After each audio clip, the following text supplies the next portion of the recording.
दोस्तों, आज हम सुनाएंगे सच्ची दोस्ती पर आधारित एक कहानी। कृष्ण और सुदामा की कहानी सच्ची मित्रता का अद्भुत उदाहरण है। यह कथा हमें सिखाती है कि सच्ची दोस्ती धन, पद या सामाजिक स्थिति की मोहताज नहीं होती, बल्कि इसमें केवल निस्वार्थ प्रेम और समर्पण होता है। सुदामा एक गरीब ब्राह्मण थे जो अपने परिवार का भरण पोषण बड़ी कठिनाई से करते थे। उनके पास पहनने के लिए अच्छे कपड़े और खाने के लिए पर्याप्त भोजन भी नहीं था। दूसरी ओर उनके बचपन के मित्र भगवान कृष्ण द्वारका के राजा थे। एक दिन सुदामा की पत्नी ने उन्हें सुझाव दिया कि वे अपने बचपन के मित्र कृष्ण से मिलें और अपनी कठिनाइयों के बारे में उन्हें बताएं। सुदामा को यह प्रस्ताव अच्छा नहीं लगा, क्योंकि वह अपने मित्र से कोई मदद नहीं मांगना चाहते थे।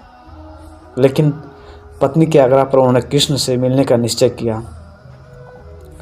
उनके पास कृष्ण के लिए उपहार देने को कुछ भी नहीं था, इसलिए उन्होंने अपने पड़ोस से थोड़ा सा पोहा उधार लिया और पोटली में बांधकर द्वारका की ओर चल पड़े।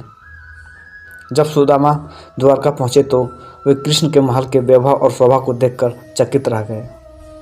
परंतु जैसे ही कृष्ण ने अपने बचपन के मित्र सुदामा को देखा, वे अपने सिंहासन से दौड़कर नीचे आए और सुदामा को गले लगा लिया। कृष्ण ने सुदामा को बड़े प्रेम से अपने महल में बैठाया, उनके पैर धोए और उन्हें आदर सहित भोजन करवाया। कृष्ण ने सुदामा से उनकी यात्रा और उनके जीवन के बारे में पूछा।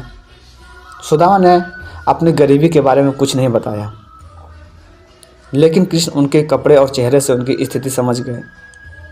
बातचीत के दौरान कृष्ण ने सुदामा की पोहा की पोटली देखी और प्रसन्नता से उसे लेकर खाने लगे।